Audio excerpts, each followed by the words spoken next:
Hello and welcome to the Voiro podcast, where we do a week in review of everything that we've read and learned and enjoyed in the world of AdTech, MarTech, monetization, and the internet at large.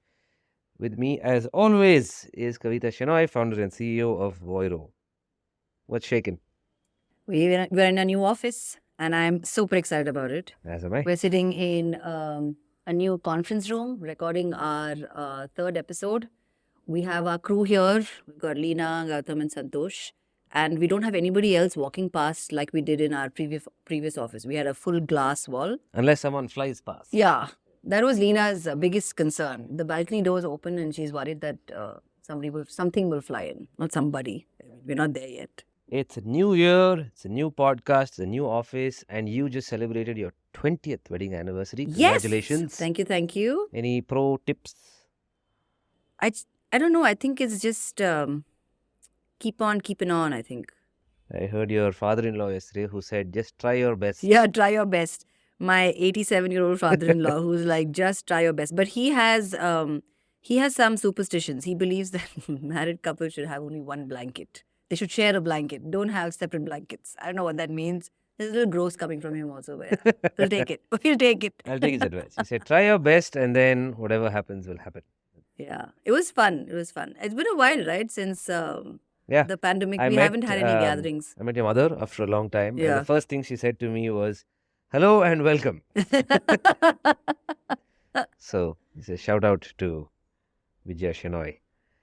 Okay, Kavita, this is CES week. Are you excited about CES? Have you been to CES? I've Would never you been. like to go to CES? I would like to go. I've never been to CES. To the uninitiated, Yeah. what is CES? I don't know. You tell me. Consumer Electronics Show. Great. Yeah. And the only thing I know is every time it's in Vegas, they showcase a lot of very cool technology from various industries. My constant go-to has always been MKBHD, who puts out his CES review, because obviously he's now of enough social standing, as they say, where everyone at CES wants him to come and review their tech. So I look forward to his video that will come out fairly quickly. But I understand that you were looking into some CES themes and your favorite topic came back. it's a CTV again, all over the place. Nobody really knows what's going on. I think nobody really knows what's going on in the world, period. Yes. Right? It's all about uncertainty, doom and gloom, the recession. And then somewhere in between, somebody says, so what's cracking on, AdTech or in the ad industry? And the only word that everybody says is CTV. So I'm going to go with it. CTV is also something that is a huge theme that's there. But I was scrolling through CNET's live coverage of CES this year, and I found an interesting theme. It's almost like tech and people. The barrier between tech and people is kind of blurring right now. So you have robotic dogs. So the value proposition there is that you don't have to clean up after them, but you can just love them like you would love your dog.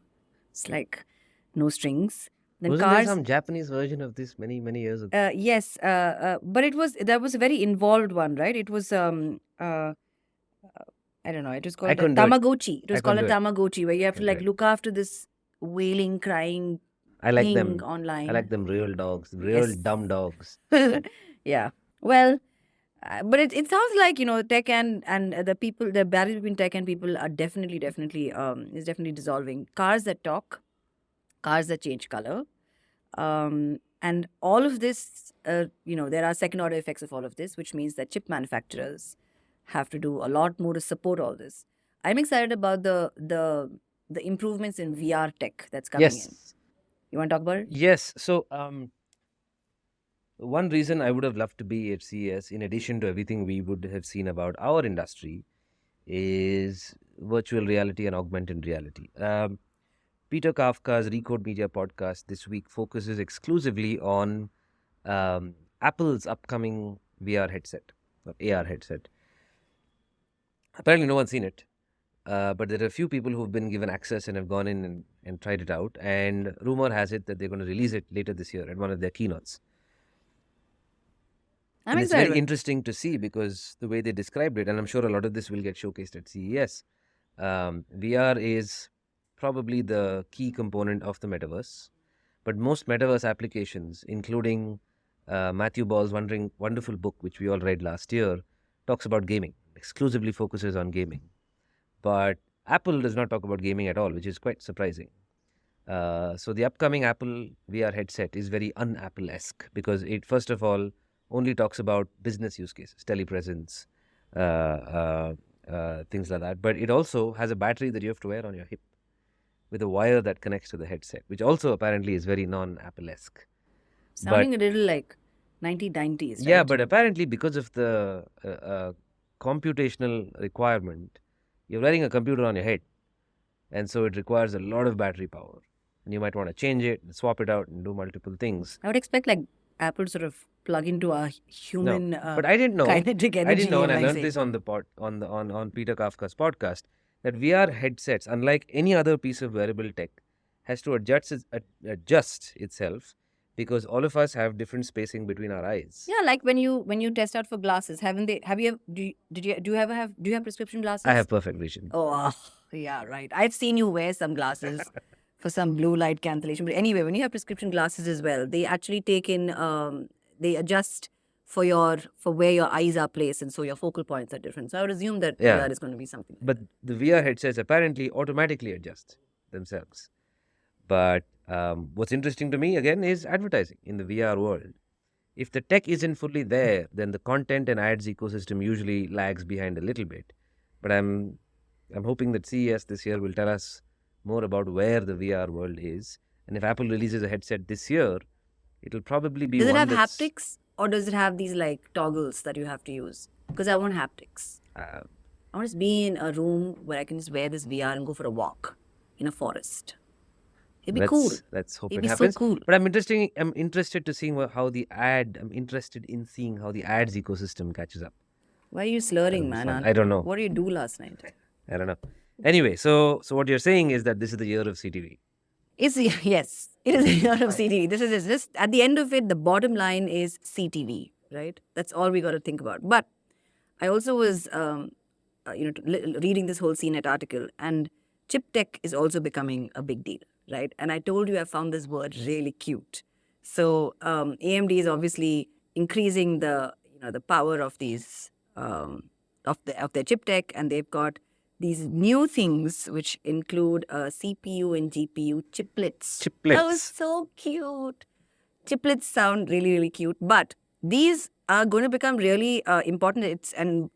It's probably the best time since in forever for anybody to be in the semiconductor business because of all of this stuff happening, from VR sets to CTV to Chat GPT to, I don't know, your various AI art and all of that. Chips and gaming.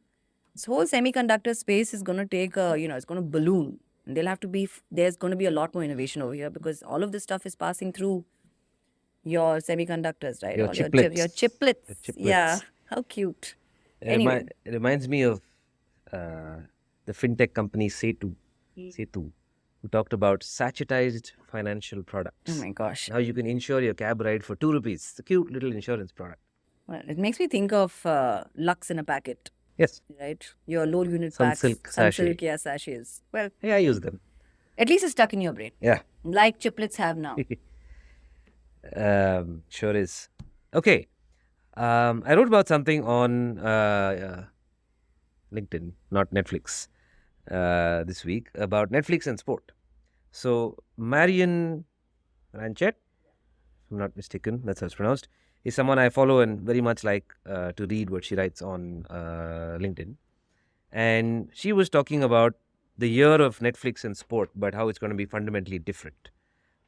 This week, Netflix is launching or releasing Breaking Point, which is their new Drive to Survive sequel, I want to say, but they're focusing on tennis.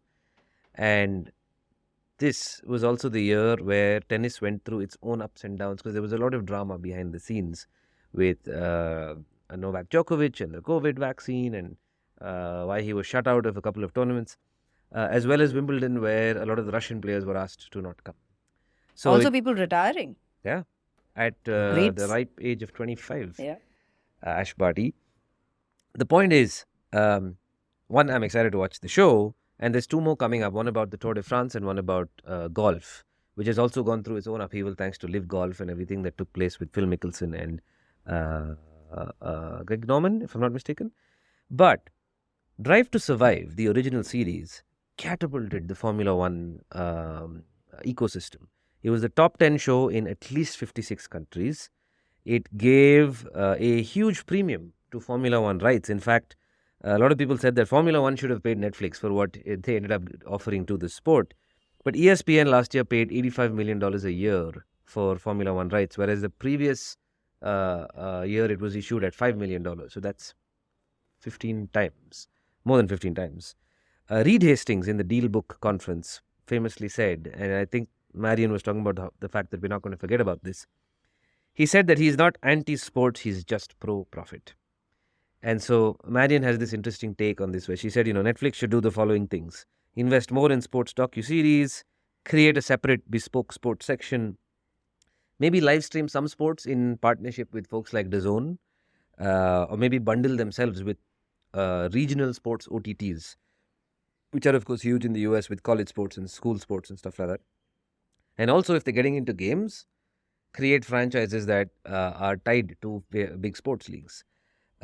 She talks about something that we touched upon when we did our very famous and very interesting IPL episode where we talked about the rights and we broke down the cost of rights, where we envisioned the fact that not far from now, the IPL is going to have to figure out metaverse rights. So she talks about the fact that rights for shoulder content is something that's going to come out this year, or maybe Netflix is going to pioneer it because of the way they are associating with sports leagues without actually picking up all or nothing rights. And I think among these 5 things, between gaming and a sports section and more sports docu-series, if sports leagues realize the value of what Netflix can bring to the table for them, I think it's going to create a very different tranche of rights altogether, and that's going to be fun. Yeah. Also, this whole live aspect of it, right? Ted Sarandos also said in this whole Deal Book conference as well that technically there's nothing novel about live television. But using live for things that are creatively benefited by live is something that they really need to lean into, which is why it makes sense for sports to be live. There's a lot of talk about the Chris Rock stand-up special that's coming up in early 2023 for Netflix. It's an interesting way to have live there because maybe they won't have it canned. Maybe it'll be about audience reactions. I don't know, but I want to see whether people will actually tune into a live show for Chris Rock. Would you? I don't know if it's marketed enough and there's sufficient amount of FOMO for me.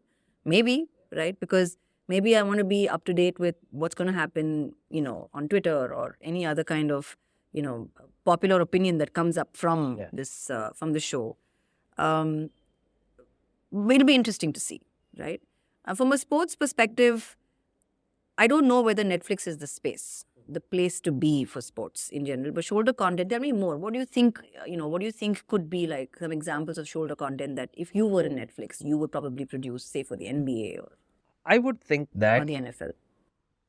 So first of all, this Or wait, closer to home Okay. in IPL. Okay. If you had to give Gio some examples or some ideas, what would we do? Look, this sports movies, sports documentaries, sports short films are things that I have always enjoyed as a consumer of both sport as well as content. And if there is an officially licensed version of these, when what that means is whoever created it had the rights to go behind the scenes, which is kind of what Netflix has done, right? Sure, they could have made a very, very nice documentary about Formula One, but because they were able to work with the league officially, they were able to go behind the scenes and go places where nobody has access. I talked about my trip to London in November and the fact that I took a day off and visited Wimbledon, and I went and stood on centre court. But if I can get an inside view of the locker room before the game, there are famous stories of how Rafael Nadal is always like jogging in place and kind of running, sprinting up and down in the locker room, and Roger Federer reads the newspaper before the matches. And I would love to see stuff like that. That's the kind of content that I would kill for. So when we talk about shoulder content or shoulder rights, it could mean behind the scenes rights. It could mean official YouTube shorts, something that's official, something that's going to give me access. Or certain camera feeds. Certain camera feeds, exactly. I use the NBA League Pass to watch basketball games, and I love the fact that I can pick a camera that focuses on specific players sometimes, and a dedicated camera. And that can be brought to you by some particular brand Of course. that was like has the best fit in it. Yeah, absolutely. So if you look at how rights have been given out in the IPL, for example, this year they did it really differently. They broke it up into several tranches. You could not buy them as a bouquet. You had to buy them individually. I have a feeling that 5 years from now, the IPL rights and the construct of the rights are not just going to be more expensive. They're going to be fundamentally different compared to the rights construct that we saw. And it's going to include stuff like this: metaverse rights, behind-the-scenes rights, docu-series rights, social media rights. I think it's going to Merchandise rights, gaming rights. Yeah. Gaming Yeah. rights, exactly. Yeah. Yeah. Be cool to watch. It's a good, interesting time that we live in, as always. As always. As always. You were talking to us earlier about what you read on the exchange wire about Meta and Europe. Yeah. As I understand from Ciarán O'Kane's post, the EU has ruled that Meta's justification for how they go about targeting, even though they claim to take consent, because the consent is not opt-in, fundamentally violates European law, and now they've been fined. I think they've been fined 480 million euros, if I'm not mistaken, and they've been given 3 months to rectify. Now, I don't know what rectify means, Neither do they. but Ciarán specifically called this out as possibly the most landmark judgment in the last 2 to 3 years and the next 1 year. Because in his view, he said the problem with UGC platforms, user-generated content platforms, is the minute you take away targeting, it's significantly lower in value to an advertiser and they will take their money elsewhere. And he ended that post by saying, I am long on contextual advertising as a result of this. Sounds to me like we talked about something on the last podcast where we said, Facebook's going to figure it out this year, and they've opened this year with a bit of a slap, and Ciarán says it's going to be a big one. Yeah. Also, it comes close on the heels of Apple's ATT, where they got shut out and they kind of like dipped in a big way in terms of ad revenue. So I think the reason why this is of news, not because GDPR or the EU actually stepping in or the Data Commission actually stepping in to say, hey, this is violating various the various premises of GDPR. It's the fact that they have gone back to reverse what they thought was okay, right? So earlier they said that Facebook or Meta was okay across Facebook and Instagram because it was on a contract basis. You and the user, the publisher and the user had a contract, which is a blanket contract. They want to make sure that these users now are consciously opting in for Facebook to use their data to show them ads. Now, that's a very different thing to have a blanket rule to say, I could use your data for various things to make your experience on my platform far more favorable, which could include showing the right type of ads. But today they're saying that you have to make sure that this person, this user, has to opt in and has the right to opt out at any point in time in his or her journey on the platform to get out of being targeted by ads. There are two ways to look at it. One is that when you opt out of targeting, it's not like you're not going to see ads. You're going to see irrelevant ads. So it's going to be a terrible user experience. So I've done it. It's horrible. It's very bad, which means that the platform suffers. The first thing to suffer is the platform because, the user's like, why am I getting bombarded by all these ads? And there's going to be a dip in time spent. And that's the currency Because of... the ads are less relevant, they're more annoying and lower in value. And you have Everybody option. loses. Everybody loses. Yeah. Everybody across the board loses. So the other thing that, which everybody's going to be watching right now is in the next 3 months, what is Facebook going to do? And what is Instagram going to do right now to be able to rectify themselves? Because they haven't been given any kind of prescription. They've just been told, clean up your act. So I don't know where they're going to start. It's a pretty short amount of time. You and I both know, like, we pour over GDPR rules so often, even, with how we run Voiro and how do we keep ourselves stringent. The point is that you will have to be able to unroll and unravel things, once immediately when a user says, I don't want to be shown ads. It has to go back right to when they started off. So there's a lot to be said, a lot to be seen. And the reason why this is making everybody sit up is because, like everybody else, everybody's kind of on this teetering, indecisive, what's the future going to hold for 2023 situation. And this is a big blow because it's not going to be business as usual. And they're not going to be building on things that they left off in December of 2022. They're starting off with some huge lawsuit. They're paying out a lot of money. They have to start rectifying stuff. So it's going to be distracting, and and it's going to be a big blow to Facebook's Yeah. ad revenue Yeah. in general. Yeah. I am sure Ciarán will keep an eye on it and post more about this, and we will keep ourselves up to date. Last segment before we close off. I started the year with 3 podcast episodes that I listened to that I thought I should tell you about. The first one was the Good Time Show with Aarti and Sriram Krishnan, where on Jan 1st they dropped an episode where they interviewed James Clear. Oh, And you should listen to that. You nice. will really, really enjoy I it. read it like the Bible. Yeah.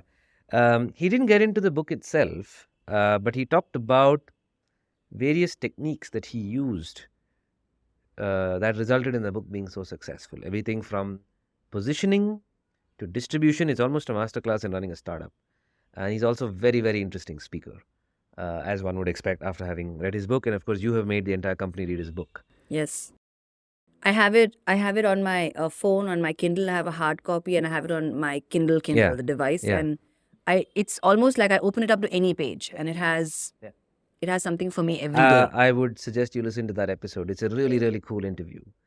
The second one, which has nothing to do with what we talk about on this podcast, is I was looking through this list of top podcast episodes from last year, and I didn't know that Anderson Cooper has a podcast all about grief. It's all about grief, and it's actually very, very interesting the way he talks about it. Are And you there- sad by the end of it? No, not at all. Not at all. You just sit with it. Okay. So he had an episode somewhere in the middle of last year where he interviewed Stephen Colbert, and the two of them talk for an entire hour about grief. They both cry through the episode. And you're listening to this. I listened to it. And you're not sad. No, I'm not sad. That's the beauty of how they do it. You actually don't feel sad at the end of it. It's a very interesting episode. Do you feel cathartic? Do you cry along with them? You might. It was very moving. I'm already nervous about Was it this. moving? It was very nice. I haven't even listened to it. I'm already nervous Two about what brilliant I'm going to feel. speakers talking about a topic that's usually not discussed in great detail. And by men. And by men. I'm sorry to typecast, but by men, yes. I would highly recommend that episode. And the third one was the Ad Exchanger Talks podcast, where Alison Schiff interviewed the CEO of Blockgraph. And the podcast was about how traditional TV players should move to better measurement and being more data-driven in how they operate. Blockgraph, of course, it took me some time to try exactly understand what they do, but he describes themselves as being clean room-ish technology. They call themselves a privacy-focused measurement solution, but their mission is to basically enable data-driven television advertising, which makes sense. But there's an interesting spot on the podcast where she asks him if, we're in the world of device fragmentation, and he said, no, we're in the world of identity fragmentation. And he breaks down, of course, the way CTV is structured and the fact that you could have an OEM and device manufacturer. You could have an additional device that's plugged in like an Amazon Fire Stick. You have an app. You have an operator. You have a content owner. And he said the problem is the minute you fragment identity across all these platforms and they want to guard their own data, or there's no measurement standard, that is actually the problem that we are facing, not so much device fragmentation. It's an interesting episode. It also made me wonder why so few companies in our industry can crisply define themselves to a 5-year-old. He tries, but he struggles with it. He ends up saying, I got the 10-year-old version right, but not the 5-year-old version. But it ties into something you were talking about with the Trade Desk and UID and what's coming out of CES. Yeah. So they have, they are displaying their new hub, which is a free-to-use hub called Galileo. And they're also, they have clean room services along with onboarding and identity plugins for their UID 2.0. So what I've understood is that Galileo sits in the middle. You have publishers on one side, you have advertisers on the other side, and they have various partners that enable all of this stuff. And so Trade Desk will enable this conversation between data services, right?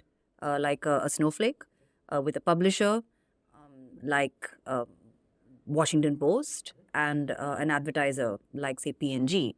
And you can put up both your audience lists, and because there's a data room service in between, it can pull in from whichever CRM you're a part of. And then the hashed versions of it will go in to target various types of campaigns. And what they are saying is their benefit that they give more than, say, a wall garden, is that they will actually give back to both publishers as well as advertisers how they did on these campaigns, right down to log level data.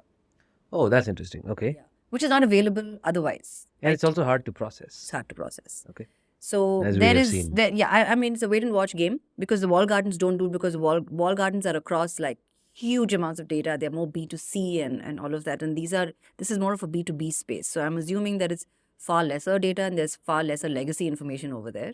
But I'm still kind of waiting to figure out how the trade desk is going, how it's received by say the publishers. I think it's a good deal for the advertisers, but from the publisher perspective, I'm still waiting to see how it's going to be received in the long run.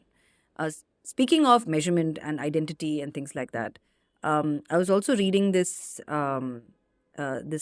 press release that says that measurement in TV, right? Nielsen is planning to replace his legacy measurement system by 2024, and that's the whole year. We're in 2023, right? It's going to be another year, but and I this kind of sort of caught my eye because it talks about it does the same analogy as you love, which is the tectonic plates and seismic activity and how tectonic plates move really slowly, and they want to move this entire industry from relying on currencies like TRPs and GRPs to new measurement currencies. I've been trying to do some digging around to figure out what are the more favored new currencies. I really haven't come up with anything that is massively adopted or even written about in a big way. And I'd love to sort of dive into it over the next week and maybe the next podcast we can talk about it. But I'm assuming it's probably marrying what we love about the digital world, which is viewability and being able to attribute where this particular user actually saw this ad, what kind of action did you have want them to take and did they take it or not, to a television space, right? So an impression-based TRP or a viewability-based TRP or GRP, not just sample size. Which also ties in neatly with your concept of fragmented identities and CTV as an ecosystem that can actually be the answer to defragmentizing this identity. Because when we talk about CTV as the largest screen in a household, right? And households generically have a lot more to spend because they're spending at a household level. I think that's also something that you can, instead of going down to an individual user level, you can actually go to an SEC level, which is it's a lot more scalable if you think about it from a branding perspective for large brands, large consumer brands that kind of paint a broad stroke across the home, like soaps or shampoos or paint, right? It's not like you have a specific type of user. Everybody can be a paint. Everybody can buy a certain kind of paint, and soaps are for everybody. But this is something that's going to be interesting next year as well. It's going to be a lot of work that's going to be done. I don't think there's going to be any results. There's going to be work. There's going to be a lot of talk. There's going to be a lot of chatter about it. But in 2024, there's going to be something that they'll have to show for it, for the work that has been done in 2023. And with everybody tightening their purse strings and looking at things that are more bottom of the funnel and more performant and things like that, I think it gives the right kind of platform for this identity solution. And of course, with compliance also coming in the way, this marrying of all these three things, compliance, advertising money kind of getting slightly tighter, people focusing on performance and trying to figure out where their money is going, it's a good coming together of these three things, this trifecta of things for that much needed push over to the other side for identity. Because it becomes a very pertinent, very high context problem that they have to solve, because nobody's otherwise spending money anywhere else unless you're able to prove where the money is going and be compliant about that, about that targeting and being able to build on it further for them to be able to achieve their advertising targets. So I think there is the real fuse is probably September 2024, says this news article. Yeah, later in the year. But I'm very curious about implementing new currencies. What do you mean by implementing new currencies? What are these new currencies you speak of? And how does it impact everybody else? Because legacy TV is still transacting on TRPs and GRPs. So that's going to be interesting as well. Yeah, interesting to see who comes out on top. But thank you. Okay, with that, we are at the end of our episode. Thank you so much for listening, and we look forward to seeing everyone on our next episode. Yep. From our new office, same team, nothing flew into the office. So everything was fine. I don't know whether we're going to have some background noises of honking and birds chirping, but we're all happy to be back in office. And I'm looking forward to I a like, I like, I smashing like this camera angle. 2023. Yes, Anand's very happy with the camera angle. So if you're listening to us, catch us on YouTube or our shorts on LinkedIn as well and Twitter as well. I think Santosh keeps posting it all over the place. So catch us wherever is your favorite place to watch and listen. Bye.